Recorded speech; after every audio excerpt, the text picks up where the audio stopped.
Thank you all for joining us for the first installment of the Genocide Concept Lecture Series. My name is Charlotte Kieschel, and I'm the Director of Public Programs here at the CAT Center. And today, I'm very delighted to welcome our special guest and my friend, Professor Douglas Irving-Erickson. Professor Irving-Erickson is Associate Professor at George Mason University. A political theorist and diplomatic historian, his work spans multiple fields, including international law, global justice, and genocide studies. He serves on the editorial board of Genocide Studies and Prevention, a leading journal in the field, and is the author of the acclaimed 2016 book, Raphael Lemkin and the Concept of Genocide, published by our very own University of Pennsylvania Press. All of this makes Professor Irving-Erickson the perfect person to launch our 5-lecture series on the genocide concept. After today's session, I invite you to visit the CAT Center's website for details about upcoming events in this series. Over the next few months, we'll bring together scholars from history, law, and Jewish studies to explore the origins, uses, and politics of the genocide term. Despite its ubiquity in public discourse, we too often forget that the concept of genocide has its own history, one that we'll interrogate through its relationship to colonialism, online misinformation, international law, and the Israel-Gaza war. Today's lecture sets the stage for this larger and very important conversation by examining the origins of the genocide concept, Raphael Lemkin and the Holocaust's aftermath. Professor Irving-Erickson, I'll now hand it off to you, and thank you, and thanks to everyone for joining us today. Great. Thank you, Charlotte, for that really generous introduction. So I'm going to share with you my slides, and I'm going to do this. And if we were in person, I would have you do what I do with my students, which is I shamefully have them read some things that I wrote, and then we talk about it. So I'm going to share my slides, and I'm going to start off with this is the very thing that nobody's ever supposed to do, which is put a lot of text on the slide. And so I would ask you, just at your own pace and ability and so forth, to skim this, the screenshot I did, and I would ask my students to sort of pull out things here that strike them. And one of the things that I want to begin this conversation with is, I'm not going to read the whole thing verbatim, but this notion of, during the UN diplomatic negotiations, Raphael Lemkin was in a position where, to get the Genocide Convention passed, he had to convince delegates of states to go along with it and to agree to it. I'm going to talk about this in a little bit later. He faced a tremendous amount of pressure. That pressure was coming mainly from the United States and the UK, followed by the Soviet Union and France. The pressure was to kill the Genocide Convention. Lemkin is also at the same time engaged in these conversations about what genocide is. And I think this is something that is that's worth remembering in our current age, in our current, with lots of polarization in the world around the genocide concept, its history, its diplomatic history. So Lemkin goes back and convinces the delegates from Egypt, Iran, Iraq, Lebanon, Saudi Arabia to support the Genocide Convention by calling into their memory a period of Islamic and Jewish collaboration and friendship and peaceful philosophies, calling out, sort of invoking a kind of colonial past in which Christian powers were the powers that were committing genocide. So he goes into the founding of Spain and the conquest of Spain and the reconquest. And he frames, all of a sudden, very quickly, the liberal Enlightenment notion of tolerance as a pretty shameful bar for how we would live together in peace. So the Enlightenment and sort of this liberal kind of human rights for Lemkin becomes not sort of an age of great celebration of human peace, but actually a rather dark age. And that's something I want to hold on to a little bit here. The next slide, or this is right here, like, this is a quote. I would have you sort of read this, like what modern humanitarian law needed. Lemkin told them one afternoon. was an infusion of the philosophy of the Arab caliphs, who permitted themselves at that period to leap into the loving human consciousness, which created a spiritual federation of minds and souls. That persuasion worked, and these votes were actually the votes needed to begin debate on the Genocide Convention. There's some other little wrinkles and puzzles I want to work with you through this, which is that the history of this idea of genocide and the Genocide Convention is quite a complicated one. But it's also the thing that we look at the Genocide Convention often around the world as a celebration of humanitarian law, these principles of peaceful coexistence, and we might celebrate the Genocide Convention. But Lemkin himself did not celebrate the Genocide Convention so much as because he thought it was a failure.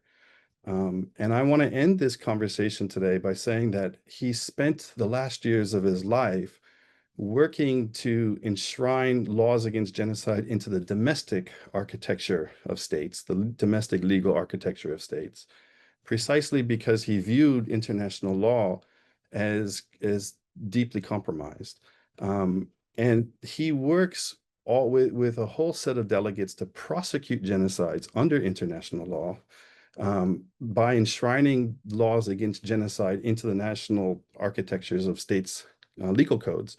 One of these was to prosecute the French for genocide in Algeria. And this is something that Lemkin, I want to just, again, this is the complexity to see these papers and to read Lemkin's writings. But he did very much view the 1940s, specifically in Pakistan and North Africa, as a period of worldwide genocide against Muslims that followed what he said was the worldwide genocide against Jews of the 1930s and 1940s. And this is a kind of, this is a tension I want to unpack a little bit. I don't have any answers for it, but I do want to sort of put it out here in order to sort of surface them. So let's sort of get into this. Now, there's this question then of what genocide is. What does Lemkin mean by this thing? Lemkin in 1941 drafted and completed the draft of Axis Rule in Occupied Europe, the great work that coins the word genocide for the first time in history. The key here is 1941. He was done with the manuscript at the same time as the Wannsee Conference, which is to say he finished writing the manuscript and he at least coined the word genocide before the final solution was articulated.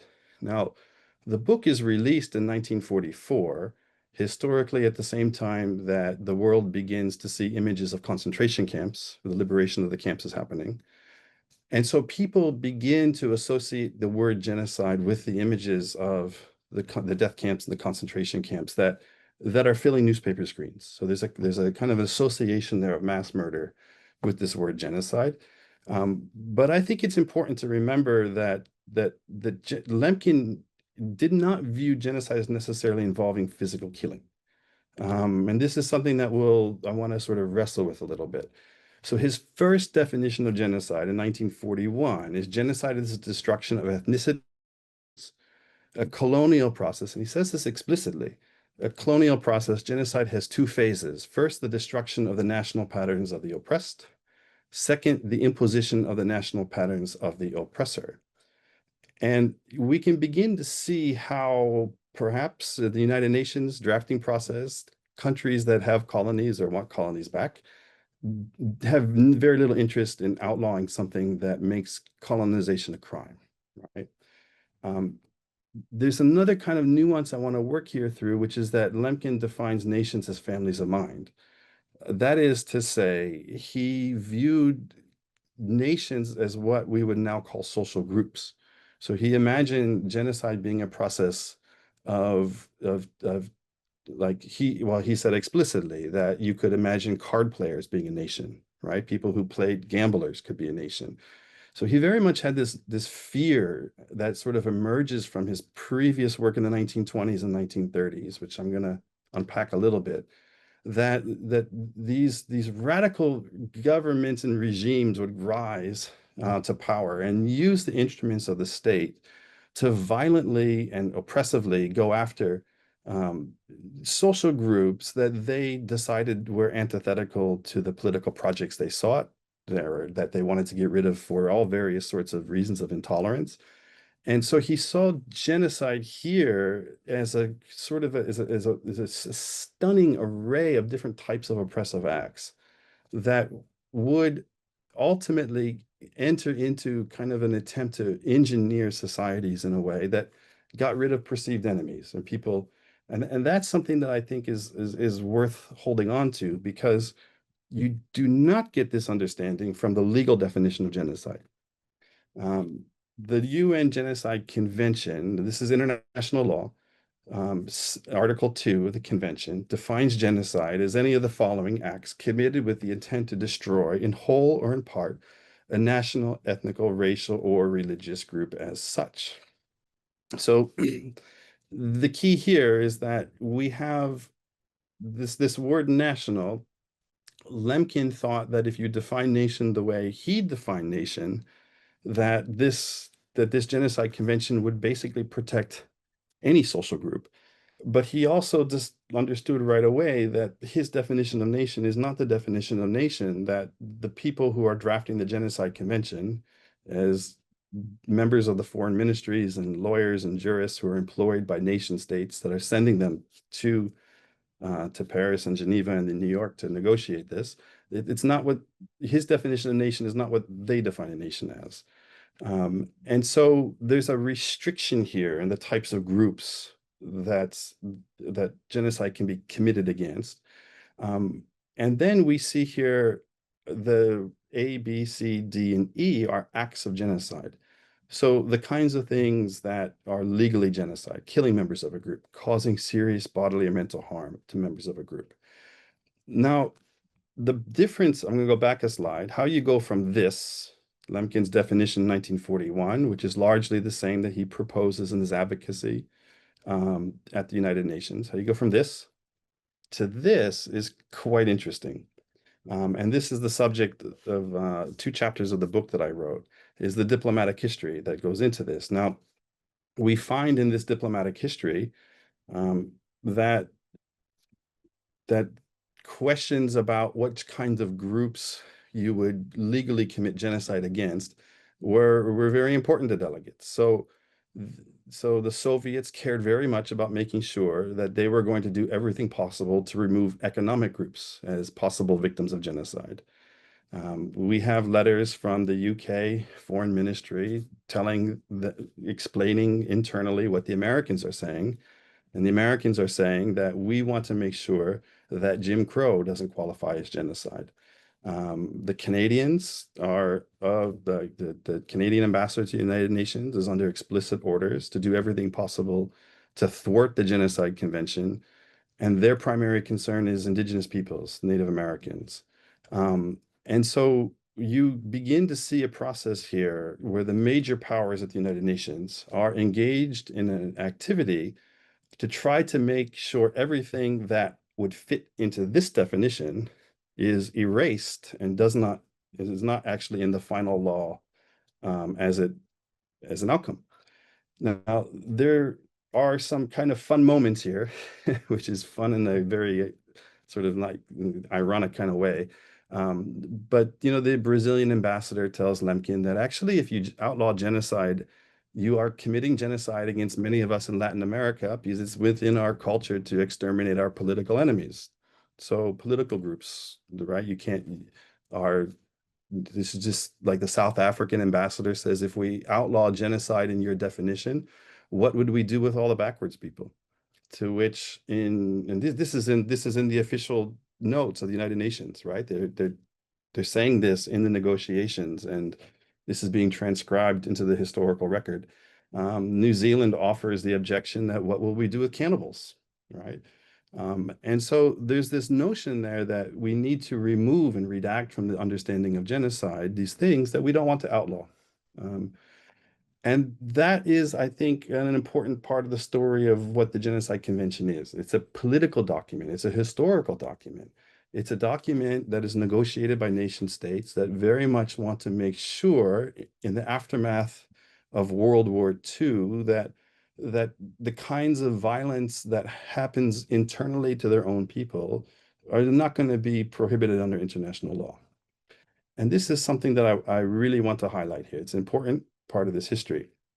There's also some other things that emerge here. So the killings of the members of the group, causing serious bodily or mental harm to the group, deliberately inflicting on the group conditions of life calculated to bring about its physical destruction in whole or in part, imposing measures intended to prevent births within the group, forcibly transferring children of the group to another group.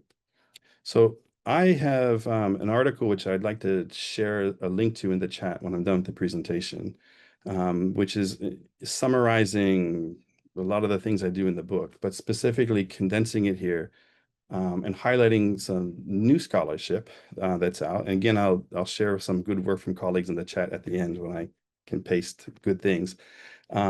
But there's a lot of really fantastic work that's been done on the women's movements and the women's groups and the mobilization that happened. Lemkin himself says there is no genocide convention without the women's NGOs.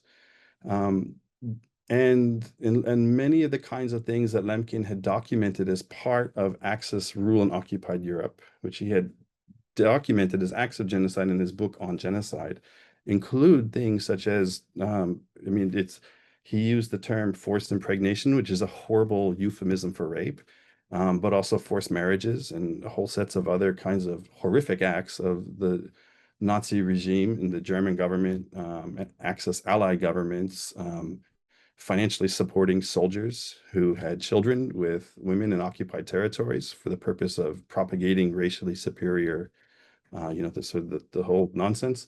But there were payments that were made to those soldiers and then to the women who bore these children. You can read between the lines and say this is probably rape. And Lemkin considered those acts of genocide. Now, the NGOs and the women's organizations, you can find the minutes of the meetings that Lemkin kept. They're in the archives in New York Public Library. They talked about these things. This is important for the women's NGOs. So what happens then is that these things ultimately do not become acts of genocide. They're redacted from the law. The states negotiating the genocide treaty do not wish to outlaw these things as acts of genocide. And we find a situation here where the prevention of birth is an act of genocide, but not rape. This has had consequences for years to come in international law, where the International Criminal Tribunal, International Criminal Tribunal for Rwanda, was able to say that rape is a weapon of genocide, not because rape is genocide, but because the Genocide Convention outlaws bodily harm and mental harm, and rape causes bodily harm and mental harm. So it's caused all sorts of gymnastics. Jurists in later years they have to sort of go through these kinds of gymnastics. We can talk about that in the question and answers. I think it's an important part of the story, but what it really does for me is highlight the fact that the inputs and the mobilization that emerges around negotiating for a genocide convention and all the advocacy that went into it and all of the groups that Lemkin was miraculously able to bring together to pressure their home governments from everywhere around the world. There was a huge humanitarian human rights movement behind this advocacy for a genocide convention. And many of the people who were advocating for it found that the things that they cared most about were ultimately didn't find their way into the law. That's something I think is important to remember, and so forth. So I'll skip past this. So this was the fun thing about Lemkin, is that in the 1920s and 30s, he was, he was an insider in Polish society. He was a very well-respected jurist and tax attorney. He had written, by 1944, he had already written several books. He had written 2 books on the Soviet Union and Soviet penal codes. He had written 1 book on Italian fascism. He did this all in the 1920s when he was in his 20s. And they emerged out of his doctoral dissertation, and he kind of gets himself into these worlds of sort of the people working in the League of Nations around international criminal law and international criminal tribunals. He's contributing to them. He's engaged in all this work. He is the insider's insider during the League of Nations years, in a sort of way, but he never finds much of a career as a law professor or in international relations. Anti-Semitism plays a huge role. His own just sort of like prickly personality plays a huge role in it. So he has a private practice as a tax lawyer, and he's wealthy. He's doing very, very, very well in interwar Poland. He writes a book then about the way in which around international currency exchanges could be used by totalitarian governments to undermine the economic basis of communities and populations they seek to invade and conquer in the future. So he writes this in 1933. And so he's very sensitive to these questions of the sort of all the different kinds of ways that um, that that oppression might work. And they're building and they're sort of leading up to different things in his career. Then he goes on this period during the 1930s, where in late 1930s, where he stops this work and he focuses entirely on his legal practice, becomes very successful. Now, in the sort of the emergence of sort of as you get not the emergence, but the invasion of the Soviet and the German invasion of Poland, of course, for him is a catastrophe. It sends his life into total disarray, as it does everybody. But he also writes in his memoir that on both sides of the border, the Soviet side and the German side, he will be killed if he's captured. In the German side because he's Jewish, and on the Soviet side because he has been named already by Stalin's chief sort of legal architect, I mean, Andrei Vyshinsky. He's been named by Andrei Vyshinsky as an enemy of the Soviet Revolution. Vyshinsky was the architect of Stalin's show trials. He was also the UN ambassador, the Soviet's ambassador to the United Nations. Vyshinsky had named Lemkin as an enemy of the revolution in print in 1933. I could have that wrong. I have to double check that. Because he said that Lemkin was one of a group of people looking to ensnare and make illegal revolutions of the working class under the guise of protecting culture and the heritage of, you know, cultural heritage, by calling revolutions a form of terrorism. And so there's an element here where Wyszynski is in the United Nations. He knows Lemkin. He knows what Lemkin's up to. He knows that Lemkin has been a student and written about Soviet terror. Um, and Lemkin sort of enters into this world in the United Nations after he lands in New York. I mean, so lands in the United States, finds himself trying to come to terms with the death of his family in the Holocaust, the collapse of his world, and he gets himself into these conversations in the United Nations. In the negotiating rooms to advocate for this idea of genocide. And his point in all of these meetings is that, look, in the 1930s, I was proposing all of these laws to outlaw the practice of intentionally destroying the cultural artifacts of a group of people. And also, I was trying to outlaw these ideas of sort of outlaw the violent terroristic acts that states and non-state groups commit against people and social groups. I call these things barbarity and vandalism. And he said there's League of Nations conferences refused to take this up. I was prohibited from attending these things. And his selling point to them is that if in 1933 the League of Nations had done the right thing and outlawed these crimes, then then it's possible that we could have prevented the Holocaust. Now he didn't have the word Holocaust yet. That word emerges later in history. But he does have sort of a moral message to these delegates at the League of Nations who he knows. He's friends with them. He's met them before. Wyszynski had already he met, of course, he met them. They're great enemies. Wyszynski was not shy about using violence in the service of killing geopolitical enemies. There's an entire sets of delegates at the UN who fall out of balconies and they're killed. Some of them are Lemkin's friends. Lemkin understands that crossing Wyszynski could mean death. Um, and so he's engaged here in New York with this cast of characters, enemies and friends. Um, and he writes about this magical green sofa, and this is on the left side of this room here, the sort of the first United Nations sort of office building that they built out in Long Island. And then the bar on the right. And he hated the bar on the right because he didn't drink alcohol. He was never allowed to have conversations. So he would complain bitterly that all of the real conversations we're having at the bar, but because he doesn't drink, he can't have those. So he parks himself next to the bar on the green couch. And you can just sort of imagine Lemkin sitting here in the in the United Nations, re-engaging all of these people who had worked at the League, saying like the world dismissed me in the 1930s. Let's pay attention now. And it's just sort of a fun kind of a thing to look at and see. So I want to pick up now and talk about this idea of genocide as it's sort of emerging, because Lemkin's writing this in the 1920s. What he's sort of right, you can see the beginnings of this idea of genocide emerging in the 20s and 30s. Well, it's no accident, I think, that he went to the same law school as Hirsch Lauterpacht, who's on the left here, um, in um, in Lviv, Poland.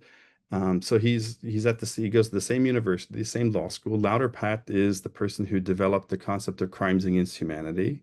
Lemkin calls genocide a crime against humanity. My slides are a little out of order. Sorry about that. But there's an intellectual tradition that Lemkin is part of. That's sort of the point here. And that the primary aim of Lemkin in the 1920s and 30s is around these sort of early questions. All right, so I got my slides out of order. I'm hoping you're sticking with me. These are fun notepads from Lemkin's archives. So Lemkin was fluent in 14 languages and could write and converse in about 30. So the notes on the left here are him practicing his Chinese. How is he learning Chinese? Well, he's good friends with Pearl Buck, who was the Nobel Prize winning novelist, and she was raised in China. Pearl Buck was extraordinarily important for bringing the Chinese on board with the Genocide Convention. Lemkin was practicing and learning Confucian philosophy and practicing his Mencius, and he would try to use this in the conversations with the Chinese delegates. He eventually convinces the Chinese to support the Genocide Convention by saying if you had a genocide convention in place, it's going to prevent the British from coming back. So I'm going to just have some fun here. This line here about mental harm in the Genocide Convention, the Chinese delegation is absolutely responsible for that because they viewed the Opium Wars as mental harm. It's a fascinating kind of a history. So that Lemkin had actually framed the Opium Wars of forcing Chinese markets open to opium was an act of genocide in this process of colonization. So this is kind of the eclectic person Lemkin is. Part of the magic of his ability to get so many people to support the Genocide Convention was he could speak in their languages. He cared a little bit about their intellectual traditions. He can go back and forth. This other piece of paper, the scribblings, this is how I know that he's formulating the word genocide very, very early in 1941, because there's a whole set of other notes here he's taking that are notes to his writings that he's doing in 1941. And that's important because that's before that's before the final solution asserts itself as a policy. And these are kind of some of the characters that Lemkin encountered in the United Nations. So, Shawcross, the UK ambassador, was dead set against the Genocide Convention, wanted nothing to do with it, thought that it would be just an embarrassment, and very much viewed the Genocide Convention as a threat to world civilization. Wyszynski, of course, doesn't want the Genocide Convention. He's convinced that Lemkin is on a lifelong process to criminalize the Soviet regime. And of course, we talked about Brazil later. Lemkin, it's fun, Lemkin, because Pakistan and India both supported the Genocide Convention at the same moment that they were accusing each other of genocide. This is just part of the history. That's what do you, if you just sort of take this, say, well, that's a fun little historical wrinkle. But Pandit, who is positioned here, she was the envoy, the Indian representative to the United Nations. And she gives a very beautiful speech about how the Genocide Convention represents Gandhian principles of acceptance and of a true human sort of tolerance, but not the human rights conventions. And Gandhi was sort of had been very critical of human rights. So India is the signature necessary to outmaneuver the great powers and force the Genocide Convention for debate at the floor of the United Nations. So India was one of the great supporters of the Genocide Convention. And then when Pakistan joins, Pakistan also supports it, even though they both accuse each other of genocide. This is a picture of Pearl Buck here. Gabriela Mistral, this is the Chilean poet. Very important, very extraordinarily important person for navigating the Genocide Convention through the women's NGOs. But also she wrote really a fantastic study of environment and genocide in 1953. So she was actually a very important theorist, early theorist, and very, very important for the diplomatic process. Mistral is the one who convinces the Latin American bloc to ultimately get behind outlawing genocide. Without her, you don't have the Latin American countries voting to support the Genocide Convention. Now, all of this process might feel congratulatory. We might like this history, but Lemkin himself was absolutely dismayed. He viewed his engagement with the United Nations as ultimately a failure. Um, imagine, imagine confronting a world in which, and we tell this history that the Genocide Convention emerged out of a kind of sense of guilt of the world, a shame from the Holocaust, sort of a sense that this horror should never happen again. That's a story that emerges later in history. The At the time in the years completely right following World War II, um, the countries that won World War II didn't necessarily view their engagement with World War II as having to do anything with preventing the Holocaust. Lemkin was writing letters to Roosevelt and Henry Wallace, the vice president, and pleading, please. I mean, wanted the bombing of the camps to happen, right? Wanted the U.S. to intervene in a way that would be to save the lives of the groups that the Nazi regime was exterminating, and was consistently rebuffed by this. So it's only in later years that we develop the story that somehow the Genocide Convention is directly connected causally to kind of sense in the United States and France and the UK that we want to prevent this. But these are the countries that diplomatically tried to stop the passage of the Genocide Convention. Um, and I think that's worth remembering. Like it's worth sort of remembering that. Um, Lemkin, you can't escape these quotes that he wrote in his autobiography. The fact is that the rain of my work fell on a fallow plain.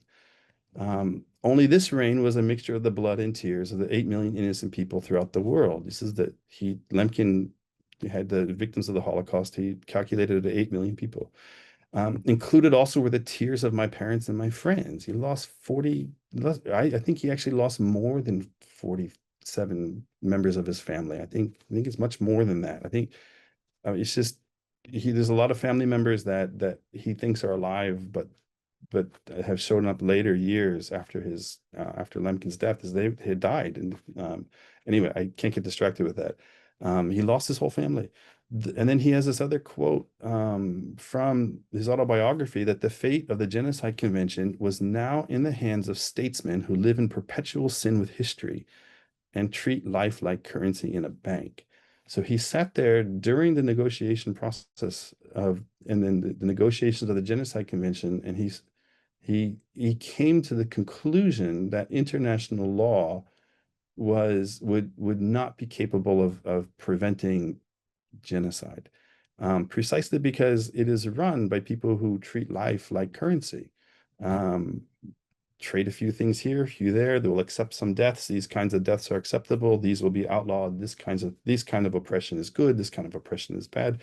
Um, and he has very little faith. And so he spends the 1950s um, taking all of these individuals that he had met and had personal friendships with, doubling down on them and working under the national law of nation states to outlaw genocide. So he helped write laws against genocide in Egyptian law, in the Philippines, domestic penal code, Cambodia, Turkey, Saudi Arabia, Pakistan, India, Argentina, Brazil, Canada, and others.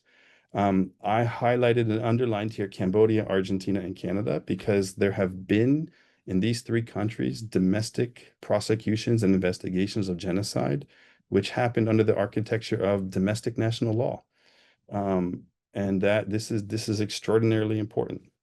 So, you know, the there's some things here that kind of strike against sort of these narratives that we have around genocide. The Turkey one it strikes a lot of people as bizarre, but I would remind everybody that that the Turkish government in the 19 that sort of formed the Turkish Republic and represented the United Nations, and then here they supported the Genocide Convention precisely because there was there would be no prosecutions of genocide before the law of genocide was written. So Lemkin had convinced them that, of course, you can't prosecute somebody retroactively before the law is written. So let's look to the future. And the Turkish Republic at this point is looking towards the future, seeing itself as an emerging democracy, and supported the Genocide Convention. So these kinds of things in history are interesting. Um, and of course, the great irony of Lemkin's life, of course, is that the one organization which is the first charge of genocide submitted to the United Nations was to charge the United States with genocide. Lemkin disowns this and says this is not genocide. So this is, of course, Lemkin being Lemkin, the group, the social movement that really takes up Lemkin's notion of genocide first in 1951 and wants to work with it at the United Nations to apply it, comes out of the civil rights movement in the United States, and Lemkin opposes this in all sorts of things. So we can talk about that too. But that's the end of my slideshow. I hope that I have succeeded in providing something of interest for people to talk about. I do want to come out and sort of throw into the chat now. I'm going to share a really fantastic article that Charlotte has written on legible testimonies, Raphael Lemkin, The Victim's Voice and Global History of Genocide. And I know this is going to embarrass you, but I don't care. My students find this all the time, and they say, I just found this great article on The Victim's Voice. There was something about Lemkin that was just a deep humanism that I think was authentic. And that was that in these big, fancy, important conversations, the real life human being is often lost. And he has this sort of honesty about himself and this sense of importance that doesn't get translated into the international institutions and the international frameworks and the global discourses of people who find themselves important actors in the world, professors and lawyers and people doing important things in important institutions, oftentimes will erase the human element of the very subjects that they're working on. So I will share this article, and I hope this has been instructive and interesting. And I look forward to the next 20 minutes of Q&A. Thank you, Doug. Yeah, I can agree more about how important the personal, like kind of the tragic element of Lemkin's life was for the passage of the Genocide Convention. So I'm so glad you brought that out towards the end of the talk. So lots to dig into. We have a few questions in the chat, but I hope that a few other folks will take the time now to kind of think about all the little nuggets of interest that Doug delighted us with. So please do use the Q&A function.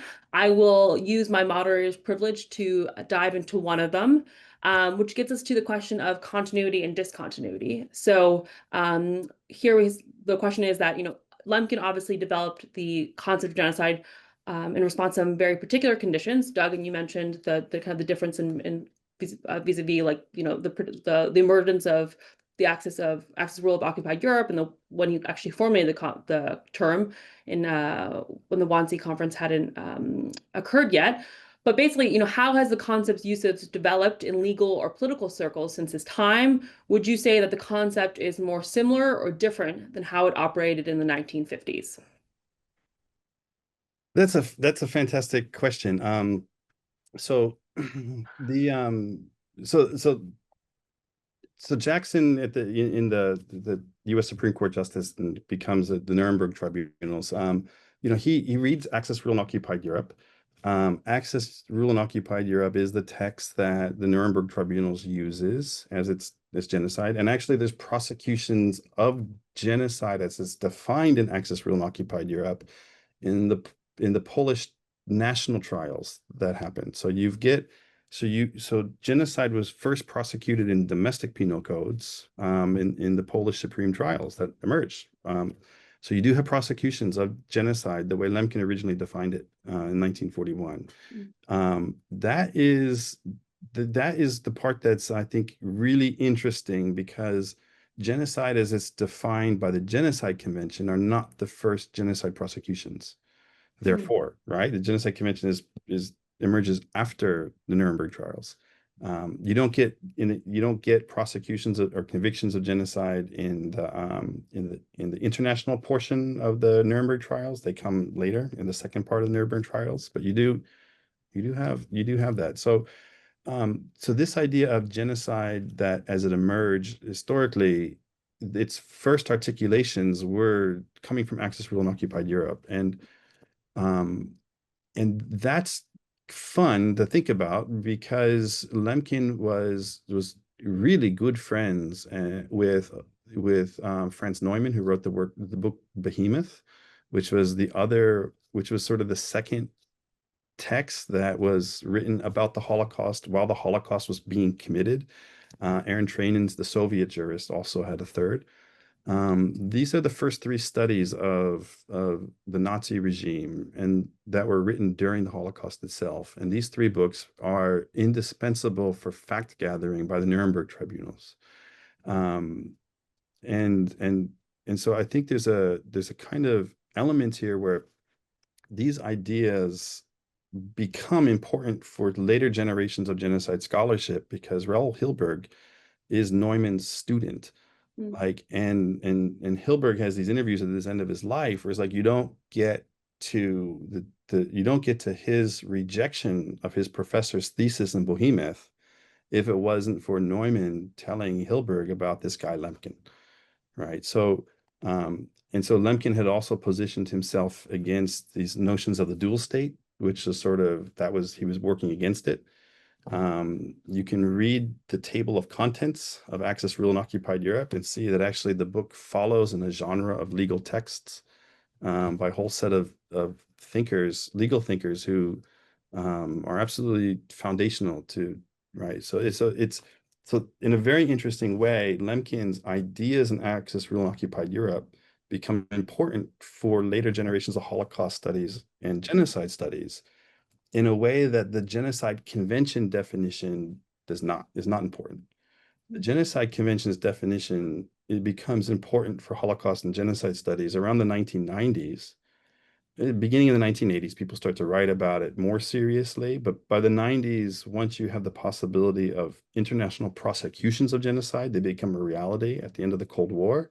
Then all of a sudden, there's great interest in aligning scholarship to the Genocide Convention. So that work in the 1950s that Lemkin is doing, he's going back to his earlier understandings of genocide. So, for instance, Argentine national courts have no problems calling the violence of the dictatorship genocide, because they see the Argentine government is engaged in an act of trying to violently recreate the fabric of Argentine society, to remove these people who like rock music and these leftists who have these crazy ideas about, anti-Christian, anti-Argentine ideas. So that kind of that violence of Argentina in the 1970s, that sort of expunging of cultural leftism, they would view that as genocide, even though it's the same national group attacking itself, right, in a certain way, right? Same ethnic group. It's that isn't you're not going to get there from the from international tribunals reading of the Genocide Convention,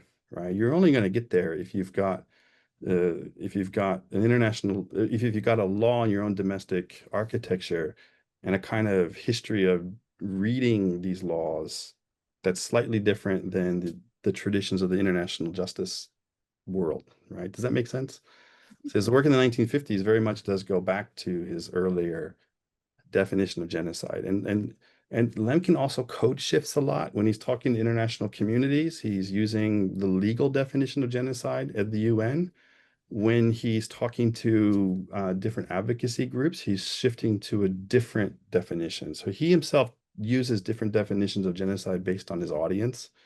So I wouldn't say Lemkin has one definition of genocide. I think Lemkin knows enough to know that when you're talking to a group of international human rights advocates and lawyers, you're going to use the UN definition.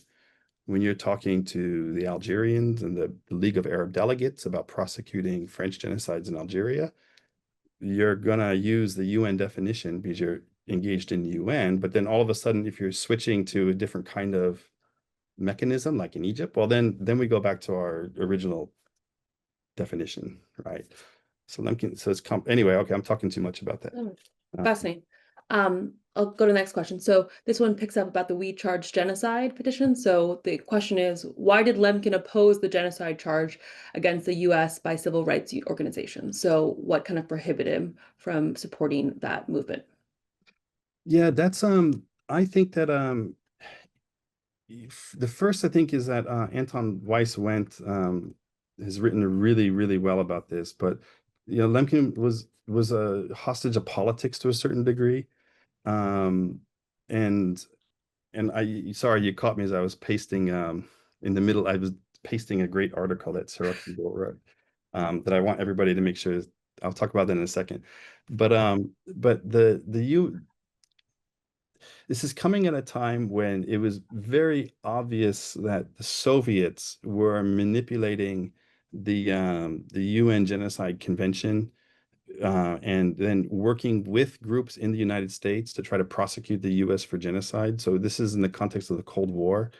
Lemkin, there's that element to it, but Lemkin is also so blinded by this sort of this rightfully so, by sort of this antipathy that he's got for the Soviet government, that he is not going to accept anybody who is advocating for something that appears to be that the Soviets are backing it and benefiting from it, right? So that's the first. The Civil Rights Congress does have strong links to Soviet. Paul Robeson, of course, delivers this message, delivers the petition. Robeson is sort of going to the Soviets on all these propaganda tours. And so he's not able to see the point that they're making. And he's not able to understand that actually this is the most robust investigation, scholarly legal investigation of the genocide concept that the world has seen to this point. W.E.B. Du Bois is a very active, engaged in the documentation of this. This is a major document. It's a very, very, very rigorous legal investigation. It's primarily looking at Klan violence and comparing the Klan to the SS as the paramilitary group for a political party that also has infiltrated all these other elements of society and government, right? The Klan is involved in the government. So there's a kind of like part of this where Lemkin's not going to read that part of this because it's backed by the Soviets. The other thing is the raw politics of this, which is that the United States Senate refused to ratify the Genocide Convention during Lemkin's lifetime. It wasn't until Reagan actually embarrassed himself by laying a wreath on a Nazi soldier's grave that led Reagan to push for the ratification of the Genocide Convention. And that part of it is real, which is that that Dulles, who gives this great speech about the importance of the Genocide Convention at the UN, he turns around and he tells the Senate in closed-door hearings that, well, the Soviets outmaneuvered us, and we cannot ratify the Genocide Convention because it will expose us to genocide prosecutions because actually they got a definition of genocide that we might be guilty of. And so the American Bar Association is recommending against the United States ratifying the Genocide Convention because it would expose them to accusations, credible accusations, they said, of genocide against African Americans and Native Americans.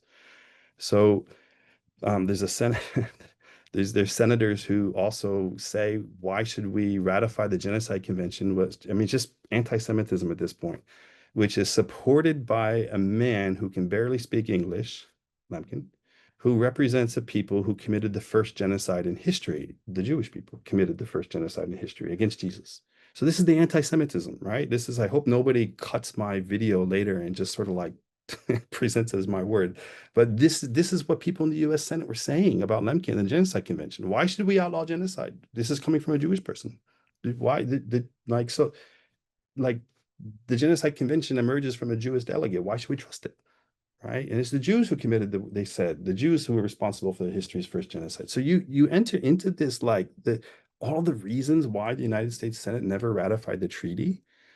And you step back and you realize Lemkin was trying to convince these people to ratify a treaty. The last thing he's going to do is come out and support the civil rights movement using the concept of genocide, because that's just going to make it even harder for the US Senate to politically ratify this genocide treaty, right? It's just and so Lemkin actually lobbies against the civil rights use of the word genocide because he's trying to get the US Senate to ratify the Genocide Convention Treaty. I hope I hope that answers the question. Maybe it doesn't. I don't know. Definitely, definitely. Yeah, and I received. thank you Sorry. for reposting the links, by the Oh, way. good. I repost the link. So if I think our attendee should be receiving them. If not, please message me again. Thanks for Yes. letting me And know. I really want to say that I just very much loved Sarah Kimball's article. That really kind of I didn't do my due diligence and look into the actual organization of the women's movements. I wanted to get this book done. I had enough research. And Sarah's done just really fantastic work to sort of give scholarly weight to something that I missed and didn't pay serious enough attention to and feel bad about it. But extraordinarily happy that this great scholarship has come out. So please read that. So Couldn't agree more. I'm gonna turn to one question that asks about goes back to the definition. So where does the concept of complicity, Article 3, come from? Does Lumpkin ever explain it? And if you could say potentially a little bit more about how what preceded the concept of genocide, like how was it different than other terms before Lumpkin kind of made his intervention in the 1940s and 50s? that's a really, really great question. So the complicity thing, I need to say that I have in the corner of my office all of the notes I was taking as I was drafting the negotiations of the convention. Mm. I can't recall from right off the top of my head. I can't recall that, but if Charlotte, if you'd be so kind to sort of like tell the person, I don't know who asked these questions. So if you can, well, I guess I'm talking to the person right now. You can get my email address from the website and send me an email, and I can go look and answer that more substantially.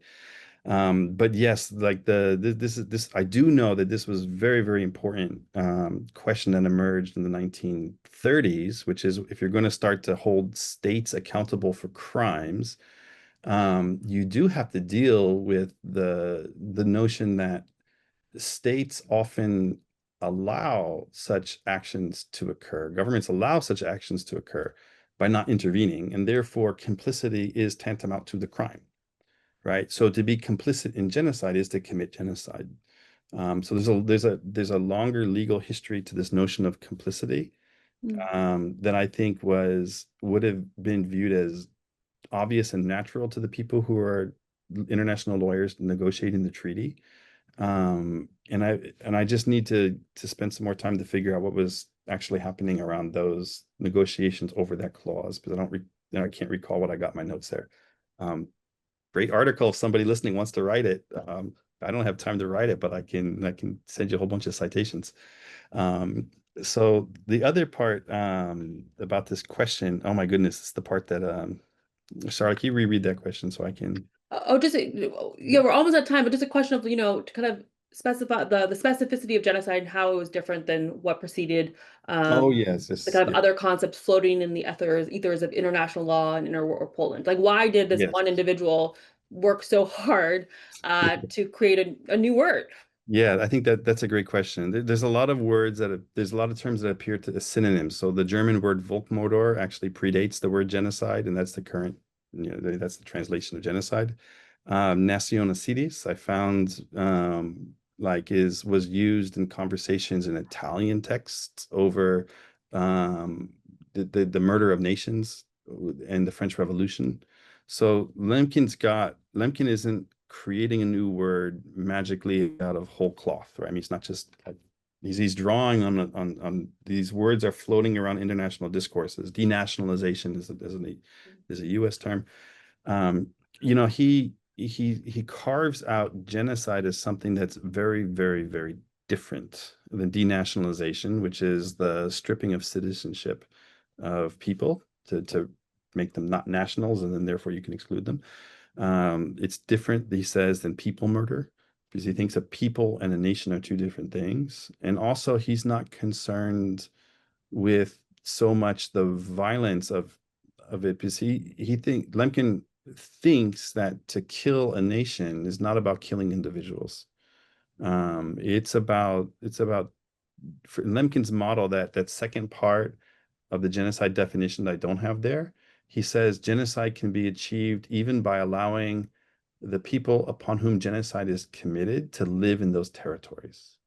So you can commit genocide without killing anybody.